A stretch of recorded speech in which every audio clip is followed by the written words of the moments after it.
dhegaystayaal meel kastaba dunida ha ka joogeene ragga iyo haweenka qaybaha suugaanta wax ku curiya waxay adeegsadaan habab kala duwan oo ay fariimahooda ugu gudbiyaan dadka akhrisanaya ama dhegaysanaya amaba daawanaya macnaheedu wuxuu yahay suugaanyahanada iyo fanaaniintu isku si wax uma curiyaan marka ay maanse tirinayaan marka ay riwaayad alifayaan markay sheeko ama hees qorayaan siday u badan tahay midkood waliba wuxuu hawlihiisa ku fuliyaa hab ama looga horreeyey oo intuu door bida uu raaco ama uu isaguba soo saaray marka dambena lagu barto loogana daydo waxaa haddaba jira hab suugaaneed maansayahanada soomaalida qaarkood ay marar badan tixahooda ku curiyaan kaasoo habka sarbeebta loo yaqaan maxay kolka sarbeebi tahay waa hadal ama tix ah ama tiraabfaneed ah oo sida loo yidhi si aan ahayn loola jeedo waa duurxulo waa hadal ujeeddo qarsoon leh hadal daboolan oo si la wada garan karo aan loo dhihin adiga oo dhab ahaan arrin ama qof u dan leh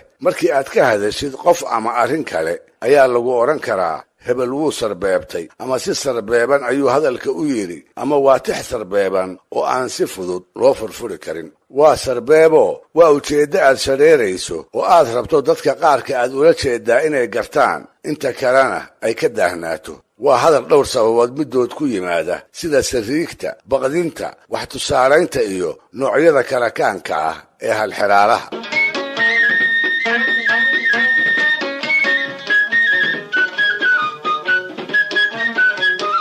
bal haatanna aynu tusaalayaal u doonanno maansayahanadii hore ee soomaalidu sidii ay u sarbeeban jireen si aan u ogaanno dhabtii waxa ay sarbeebtu tahay markaynu suugaanteenna quruxda badan dhex muquuranno qamaan bulxan oo ahaa gabyaa ay soomaalidu maansadiisa aad u jeceshahay tixihiisa ku halqabsato kuna dhaadato ayaa waxaa la yidhi beri gabar guursaday waxay ahayd gabar aad u bilicsan oo quruxda in badan laga siiyey looguna roonaaday ha yeeshee kolkii ay gabyaaga muddo wada dhaqmeen ayuu malaha ku arki waayey wax qiimi ah oo quruxda dhaafsiisan fudayd uu u bogi waayey iyo hadba meel u kicid ayuu ku arkay kana biyo diiday isaga oo sidaas gabadhii u saluugsan ayaa dhalaartii dambe waxaa u soo hargalay iyada walaalkeedoo sidii ay caadadu ahayd yaradoon ah qamaan wuxuu goostay inuusan gabadhaa wax yarada ka bixin ceebaheeda inuu walaalkeed caddaan ugu sheegana wuu ka sariigtay kolkaas buu u sarbeebtay isaga oo iyadii ka hadlaaya asii baal goroyo iyo faras ugu sarbeebanaya ayuu seedigii tix gabay ah ugu warramay wixii uu ku tashadayna si asluub leh ugu sheegay wuxuu yidhi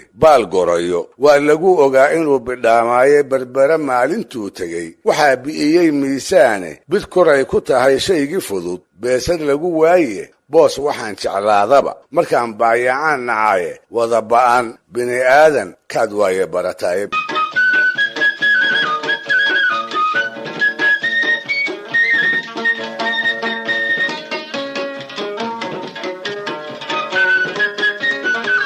dadku waayadaas murtidhaari buu u badnaayee ninkii yaradoonka ahaa kolkuu tixdaa maqlay ayuu isaga oo aan erey soo celin dib isaga noqday maxaa yeelay hadduu hadal wax dheef leeyahay loo dhammeeh waa taa sarbeebtu ninbaa isna haweenay uu qabay furay waxayna ahayd waagii uu furiinku ceebta ahaa ee uu dhulka soomaalida sida aadka ah ugu yaraa la iskuna ceebin jiray rag badan oo qaraabo iyo wadayba ay ahaayeen ayaa ninkii eedeeyey iyaga oo aan u dhabagelin una kuurgelin sababta ku qasabtay inuu afadiisa ka maarmo wuxuu ka xeshooday inuu sababta runta ah dadka u bandhigo sidaa darteedna wuu iska aamusay markii loo garaabi waayey oo uu arkay in dhalaar noolba eed lala daba taagan yahay ayuu sababtii diirka inta ka qaaday weliba gabay ku sheegay markaas buu yidhi gacalkeed ha weydee hadday geenya kaa hebado asuu haayir nooliba yaqaan heeladkay mirato wiilkii hanqaadaba hadduu harabsadee fuulo heensaha inaad kala baxdaa soo hal gara maaha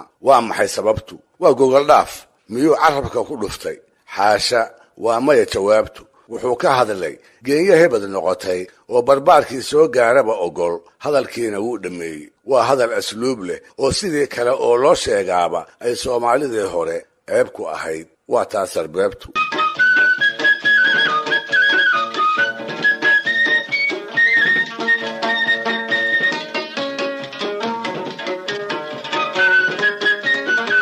tusaalaha kale ee maansada sarbeeban ku saabsani waa mid suugaanteenna aad caan ugu ah waa tixa dhex maray laba nin oo ka mid ahaa raggii reer ciideedka ahaa ee maansada looga dambayn jiray lana kala odhan jiray saahid qamaan iyo feetin maxamed shirwac saahid ayaa wuxuu guursaday inan dhowr iyo 10 jir ah oo aan weli xilligii guurka gaarin si reer loo dhaqana aan haba yaraatee waxba ka aqoon. waxay ka sii dartay markii ay inta umushay kala daadatay oo dooc ka garan weyday sidii ay u kala agaasimi lahayd saygeeda, xoolaha, maamulka aqalka, ilmaha yar iyo nafteeda intaasba. saahid qamaan saluug baa galay, wuxuuna jeclaystay reerihii markii hore siiyey ee yaradka kaga qaatay hadday gabadhan gabar kale ugu bedeli lahaayeen. damacaasina wuxuu malaha ugu muuqday wax yaraha fool xun oo aan carabka lagu ballaarin karin. maalintii dambe ayaa waxaa shax dhigtay saahid qamaan iyo feetin maxamed oo inanta uu saahid saluugsan yahay ay ilma adeer ahaayeen. iyaga oo shaxdii cayaaraya ayuu saahid sheedda ka arkay gabar gashaanti ah oo midda u dhaxda ay walaala ahaayeen.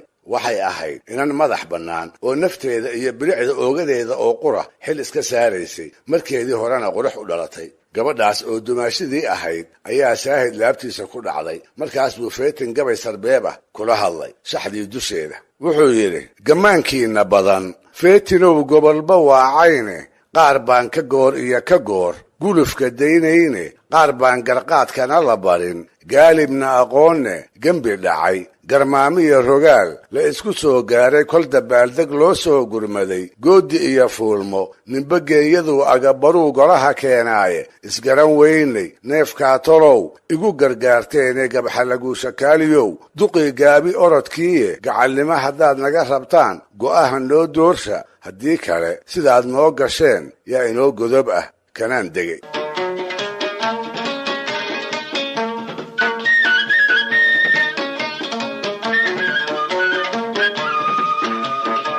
si daboolan oo anshax huwan ayuu dibadda u soo dhigay wixii muddaba ka guuxaayey. wuxuu ka hadlay gammaan badanoo u soo hoyda reerihii ay xididka ahaayeen, isaga oo u jeeda hablahooda quruxda leh ee weli uu damacu ka hayo. wuxuu ka hadlay gammaankaa badan singe uu isagu ka helay, haatanse ka dakaamay, kabtigiina gaabshay, isaga oo u jeeday gabdhahaas inantii kaga soo aaday ee uu saluugsanaa. ugu dambaystii wuxuu muujiyey inuu godob tirsan doono haddii aan sangahaas laga doorin, isaga oo u jeeday afadii uu markaa qabay in laga beddelo oo walaasheed la siiyo. 10 meeris oo aad u dhisan ayuu doodii iyo dacwigiiba ku idlaystay. waxaana la qabaa haddii uu si kale u sheegi lahaa inuu eedoobi lahaayo gogol loo dhigan lahaa lana yakayn lahaa. feetin maxamed nin hadal sheega ma ahayne durbo wuu gartay wixii saahid ka guuxaayey. isla goobtii ayuu isna kaga jawaabay. wuxuu ku dooday afada saahid ka cabanayaa inay tahay tu yar oo hadda dhow uun timaha loo dabay, loona baahnaa ninkii guursadaa inuu layliyado,